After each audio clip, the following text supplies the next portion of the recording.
بسم اللہ الرحمن الرحیم شہر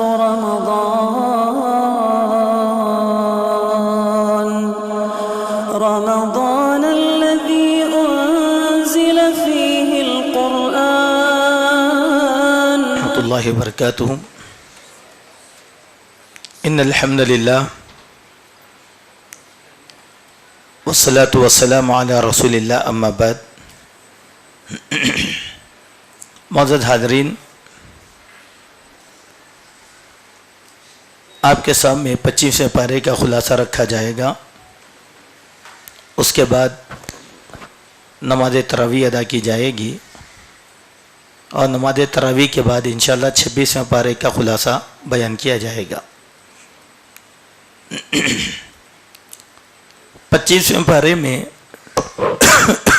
سورہ فصلت کا کچھ حصہ بیان کیا جاتا ہے، اور اس میں اللہ سبحانہ و تعالیٰ نے سورہ فصلت کی آیت نمبر 47 میں ارشاد فرمایا کہ قیامت کا علم اللہ سبحانہ و تعالیٰ کو ہے، الیہ یرد علم الساعہ، اسی کی طرف قیامت کا علم لوٹایا جاتا ہے، وما تخرج من ثمرات من اکمامها، اور وہی اس بات کو اچھی طریقے سے جانتا ہے کہ زمین میں بوئے گئے بیج کے ثمرات کب نکلنے والے ہیں، وما تحمل من انثى، اور وہی جانتا ہے کہ ایک عورت اپنے پیٹ میں کیا اٹھاتی ہے، ایک مادہ اپنے پیٹ میں کیا اٹھاتی ہے، ولا تضع الا بعلمه، اور کوئی بھی مادہ اللہ کے علم کے بغیر ولادت نہیں کر سکتا۔ یہ اللہ سبحانہ و تعالیٰ کی بہت بڑی قدرت یہاں پر بیان کی گئی ہے کہ وہ اللہ سبحانہ و تعالیٰ کا علم اتنا وسیع ہے، قیامت کب آئے گی اسی کو معلوم ہے، دانا زمین سے کب اگے گا یہ بھی وہی جانتا ہے، اگر کوئی مادہ حاملہ ہے تو کتنے دن بعد اور وہ کیسے جنم دے گی یہ بھی اللہ سبحانہ و تعالیٰ کو ہے۔ اب یہاں وما تحمل کل انثی کہا، اس کے معنی صرف انسانوں میں سے مادہ نہیں بلکہ تمام حیوانوں میں سے مادہ، چونکہ تولید کا جو سلسلہ اللہ تبارک و تعالیٰ نے رکھا ہے وہ سلسلہ سارے حیوانوں میں ہے، جیسے انسان میں تولیدی نظام ہے اسی طریقے سے درندوں میں، پرندوں میں، چرندوں میں، کیڑے مکیڑوں میں، یہ سب چیزوں میں تولیدی نظام ہے، حتیٰ کہ زمین کے ثمرات میں، باغات میں، درختوں میں، پھلوں میں یہ تولیدی نظام کو اللہ تبارک و تعالیٰ نے رکھا۔ تو کون سی چیز کب ولادت پانے والی ہے، پیدا ہونے والی ہے، اس کو کوئی نہیں جانتا۔ ایک چھوٹی سی مثال، چونکہ ہم انسان ہیں اسی لیے بہت جلدی یہ چیز ہمارے سامنے آتی ہے کہ اگر ہمارے پاس کوئی عورت اگر حاملہ ہو جائے تو 6 مہینے سے اس کا سلسلہ شروع ہو جاتا ہے کہ 6 مہینے سے لے کر 9ویں مہینے تک، یا 6واں مہینہ مکمل ہونے کے بعد سے لے کے 9ویں مہینے تک کبھی بھی کوئی بھی عورت اولاد کو جنم دے سکتی ہے۔ اب یہ 6 مہینے مکمل ہونے کے بعد سے 9 مہینے مکمل ہونے تک یہ جو ٹائم پیریڈ ڈیوریشن ہے یہ سوائے اللہ تبارک و تعالیٰ کے کوئی بھی نہیں جانتا، یہ اللہ کو معلوم، کیونکہ اللہ تبارک و تعالیٰ نے ہر چیز کا ایک وقت مقرر کر دیا ہے، اس وقت کے بغیر کوئی بھی چیز زمین پر آنے والی نہیں ہوتی۔ اس کے بعد آغاز ہوتا ہے سورہ شورى کا۔ سورہ شورى میں نصیحت کی بہت سی باتیں ہیں۔ اس سورت کے نام کے لحاظ سے جس چیز کی اہمیت ہم کو اللہ نے بتایا ہے وہ یہ کہ مسلمان کی زندگی کا کوئی بھی کام بنا کسی شورائی نظام کے نہیں ہو سکتا۔ اس صورت کے اندر یہ ایک خلاصہ بیان کیا گیا، چاہے ہماری انفرادی زندگی ہو، اجتماعی زندگی ہو، سماجی اور معاشرتی زندگی ہو، ہر زندگی میں جس چیز کی بنیاد ہے وہ ہے نظام شورا۔ مثال کے طور پر میں اگر اپنے بیوی اور بچوں کا مالک ہوں تو گھر کا نظام چلانے کے لیے مجھے میرے بیوی بچوں سے مشورہ کرنا پڑے گا۔ اگر میں میرے والد کے ماتحت رہتا ہوں تو میرے والد کی یہ ذمہ داری ہے کہ اپنے ماتحت رہنے والوں سے مشورہ کیا جائے. مشورے کے بغیر کامیابی ہرگز نہیں ہو سکتی. عورتوں سے مشورہ کیا جائے, بچوں سے مشورہ کیا جائے, کیونکہ مشورہ کرنے میں بھلائی ہے, مشورہ کرنے میں حکمت ہے. اس میں اللہ کے نبی کو ایک مقام پر اہل ایمان سے مشورے کا حکم دیا. اسی لیے اس سورت کا نام ہے سورۃ الشورى, یعنی مشورے کی سورت. مشورے کی کیا فضیلت ہوتی ہے اس سورت میں بتائی گئی ہے. اللہ تبارک و تعالیٰ نے اس سورت کی آیت نمبر 13 میں اور آیت نمبر 14 میں اس بات کا جو ہے حکم دیا ہے کہ جتنے بھی انبیاء, تمام انبیاء جتنے بھی آئے ہیں, تمام انبیاء کا دین ایک ہی تھا. جتنے بھی نبی آئے, حضرت آدم علیہ السلام سے لے کر محمد رسول اللہ صلی اللہ علیہ وسلم تک جتنے بھی نبی آئے ہیں, سب کا دین ایک تھا. شرع لکم من الدین, ہم نے جس چیز کو دین کے طور پر مشروع کر دیا اور جس کی نصیحت ہم نے نوح کو کی اور ان کی جناب وحی بھی کی, اور ہم نے اسی کی وصیت کی ابراہیم کو, موسیٰ کو, عیسیٰ کو, ان اقیم الدین, کہ وہ زمین پر دین کو قائم کریں. ولا تتفرقوا فیہ, اس دین کو ٹکڑے ٹکڑے نہ کر لیں, افتراق اور انتشار کا سبب نہ بنائیں. اور یہی بات مشرکین پر بڑی گزرتی ہے کہ ایک مومن بندہ اللہ سبحانہ و تعالیٰ کو تنہا پکارتا ہے اور وہ اپنے معاملات کو اللہ تبارک و تعالیٰ ہی کی طرف لوٹاتا ہے. وما تفرقوا الا من بعد ما جاءهم العلم بغيا بينهم, علم آ جانے کے بعد اختلاف انتشار کر لینا یہ بغاوت سے کم نہیں ہے, یہ بغاوت ہے.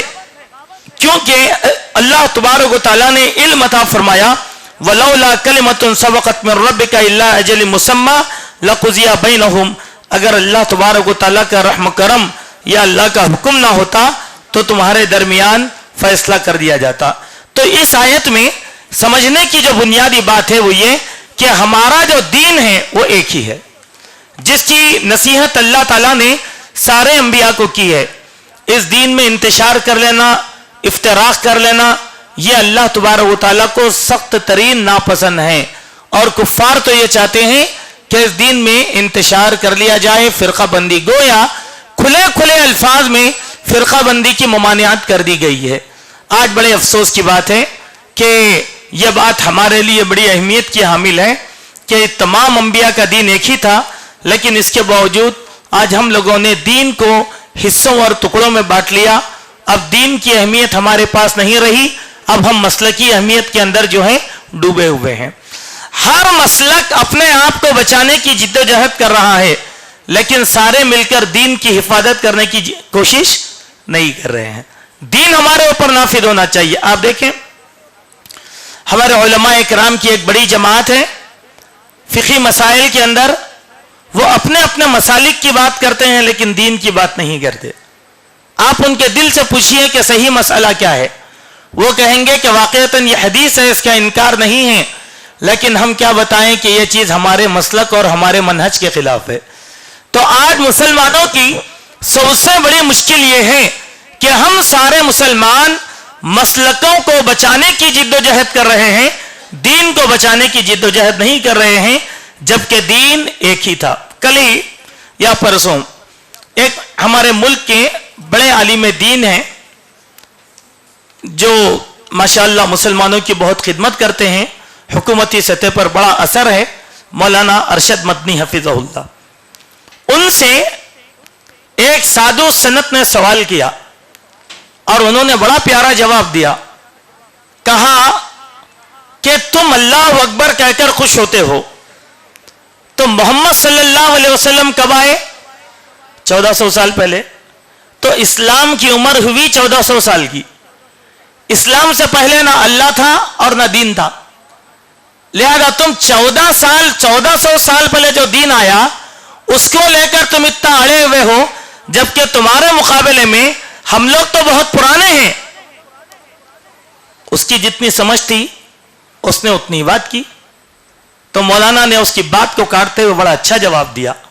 بولے آپ کو علم نہیں ہے کہ مسلمانوں سے پہلے حضرت موسیٰ آئے، وہ بھی مسلمان تھے، اللہ کا دین لے کر آئے. اس کے بعد حضرت عیسیٰ آئے، وہ بھی اللہ کے نبی تھے، وہ بھی اللہ کا دین لے کر آئے. سب سے آخری نبی محمد صلی اللہ علیہ وسلم آئے. تو دین اسلام کوئی نیا دین نہیں ہوتا، یہ دین آدم علیہ السلام سے اللہ تبارک و تعالیٰ نے انسانیت کو دیا ہے. تو یہ دین سارے نبیوں کا ایک ہے. اسی لیے اللہ کے نبی نے ارشاد فرمایا ہم انبیاء ایک ماں کی اولاد کے مانند ہیں اور ہمارا دین ایک ہے. سبحان اللہ، ہر ایک کا دین ایک. اسی لیے اس سے پہلے کے درس میں بھی ہم نے ایک بات آپ کے سامنے کہا تھا، یہودیوں میں، نصرانیوں میں اور مسلمانوں میں جو اختلاف ہے وہ کس چیز کا اختلاف ہے؟ کیا ہم اجنبی قوم ہیں؟ نہیں، ہم اجنبی قوم نہیں ہوتے. وہ ہمارے چچا کی اولاد ہے اور ہم ان کے تایا کی اولاد ہے. ابراہیم علیہ السلام کے 2 بیٹے تھے، ایک اسحاق اور ایک اسماعیل. ہماری نبوت حضرت اسماعیل کی ہے، یہود اور نصارہ کی نبوت حضرت اسحاق کی ہے. تو پھر خاندانی اعتبار سے ان میں ہم میں افتراق کہاں ہے؟ ہاں، تعلیمات میں توحید اور شرک کا اختلاف آنے کی وجہ سے یہ افتراق ہوا، لیکن رشتے اور ناطے کے لحاظ سے تمام نبی ایک ہی ہو گئے اور ان لوگوں کے ماننے والی امت بھی ایک ہے.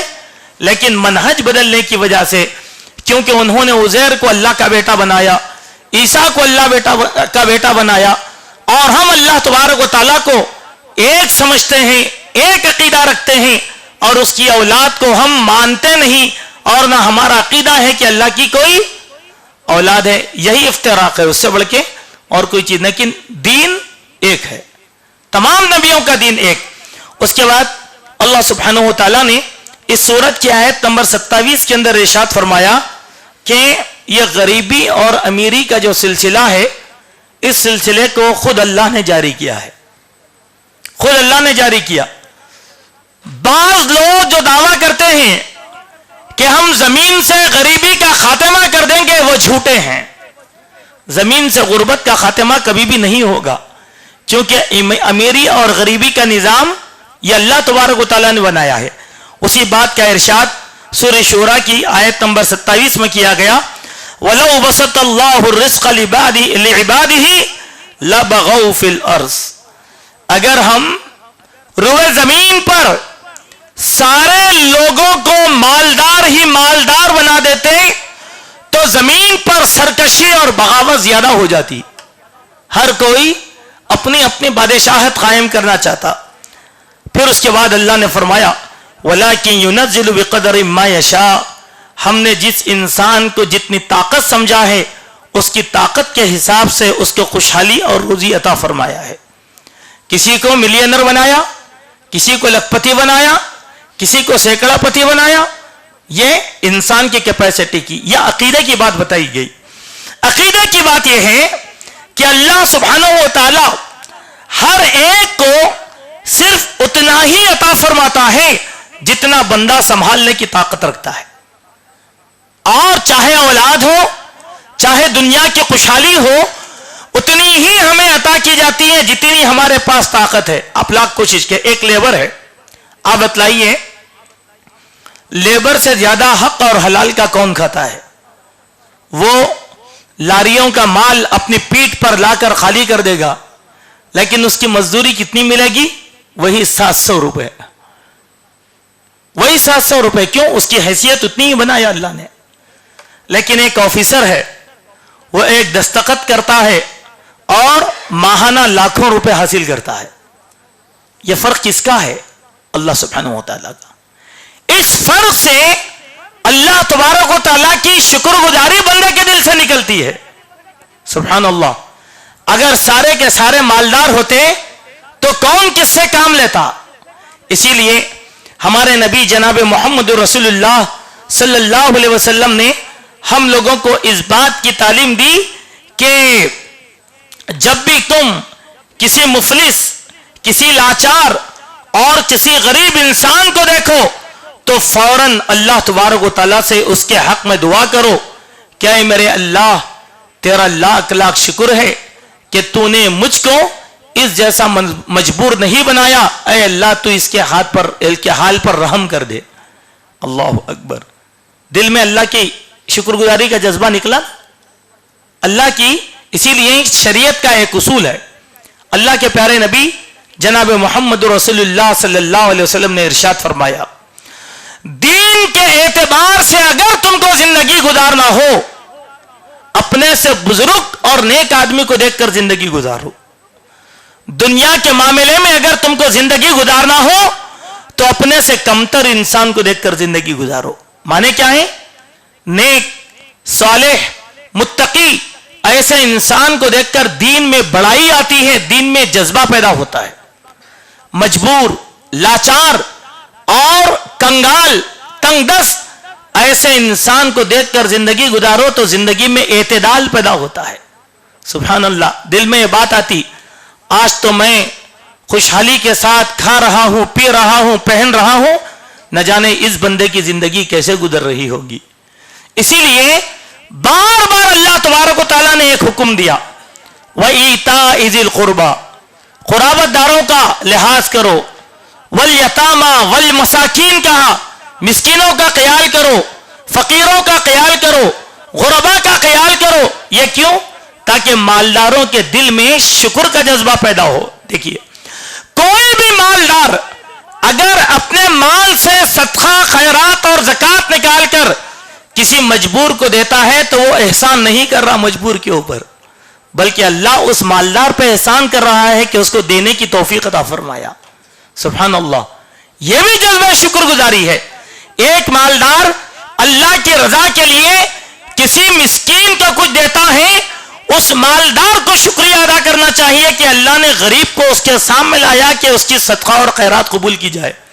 ورنہ قیامت کے قریب جو حالات پیدا ہو جائیں گے، ان حالات میں سے ایک حالت یہی ہے کہ آدمی صدقے کا مال لے کر پھرے گا تو صدقہ لینے والا زمین پر کوئی نہ ہوگا۔ جب ہم اپنی زکوٰۃ کس کو دیں گے؟ جب ہم رحم کس کے ساتھ کریں گے؟ اسی لیے وہ ممالک جو یہ تصور کرتے ہیں کہ وہ زمین سے غربت کا خاتمہ کر دیں گے تو وہ جھوٹے ہیں، اور وہ زمین سے غربت کا خاتمہ کبھی نہیں کر سکتے۔ یہی امیری اور یہی غریبی کا سلسلہ ہے جو انسانوں میں اعتدال اور توازن پیدا کر کے رکھ دیتا ہے، ورنہ زمین میں قتل و غارت گری کے علاوہ، بغاوت اور سرکشی کے علاوہ اور کچھ نہیں ہوتا۔ اس آیت کو سمجھنے کے لیے ایک چھوٹی سی مثال کا جائزہ لیں، ہمارے اپنے دوستوں کی بات۔ اگر ہمارے سارے دوست مالدار ہیں، آپ یقین بتلائیے ایک دوست دوسرے دوست کو حقیر سمجھتا کیا نہیں سمجھتا؟ حالانکہ سب کے پاس بڑی بڑی گاڑیاں ہیں، کسی کے پاس مرسڈیز ہے، کسی کے پاس رولز رائلز ہے، سب موٹر نشین ہیں، سب اچھے ہیں، لیکن ارے اس کے پاس کیا دولت ہے میرے مقابلے میں؟ ہمارے پاس دولت مندوں کا چارٹ چھپتا ہے، اس میں بتلایا جاتا ہے کہ ہندوستان کے 10 دولت مند ترین انسان کون ہیں۔ تفریق ہے نا ان لوگوں میں، یہ تفریق ان کے درمیان بغاوت کا سبب ہے۔ ایک دوسرے کو حقیر سمجھتے ہیں، کمتر سمجھتے ہیں، کچھ بھی نہیں سمجھتے۔ اسی لیے اللہ نے غریبوں کو پیدا کیا تاکہ زندگی کا نظام اور بیلنس برابر برابر رہ سکے۔ اسی کے ساتھ سورہ شورى کی آیت نمبر 37 سے لے کر آیت نمبر 40 تک اللہ تبارک و تعالیٰ نے اہل ایمان کی کچھ صفات بیان فرمایا۔ والذین یجتنبون کبائر الاسم والفواحش، یقیناً وہ لوگ جو بچے رہتے ہیں کبیرہ گناہوں سے اور فحش کاموں سے، گناہ کے کاموں سے۔ وَإِذَا مَا غَضِبُوا هُمْ يَغْفِرُونَ، اور جب انہیں غصہ بھی آتا ہے تو اللہ تبارک و تعالیٰ سے مغفرت چاہتے ہیں۔ والذین استجابوا لربہم، یقیناً جن لوگوں نے اللہ کی دعوت پر لبیک کہا، وَأَقَامُوا الصَّلَاةَ، اور نمازیں قائم کیا، وَأَمْرُهُمْ شُورَى بَيْنَهُمْ، تو ان کا معاملہ باہمی مشورے کے ساتھ ہوتا ہے۔ وَمِمَّا رَزَقْنَاهُمْ يُنْفِقُونَ، اور جو کچھ ہم ان کو عطا کرتے ہیں اس میں سے وہ خرچ کرتے ہیں۔ وَالَّذِينَ إِذَا أَصَابَهُمُ الْبَغْيُ هُمْ يَنْتَصِرُونَ، اور یہ وہ لوگ ہیں جب ان کو کوئی گناہ پہنچتا ہے، مصیبت پہنچتی ہے تو وہ اللہ تبارک و تعالیٰ سے مدد کرتے ہیں اور ایک دوسرے کی مدد کرتے ہیں. جزاء سیئۃ سیئۃ مثلھا، اور برائی کا بدلہ برائی کے برابر ہے.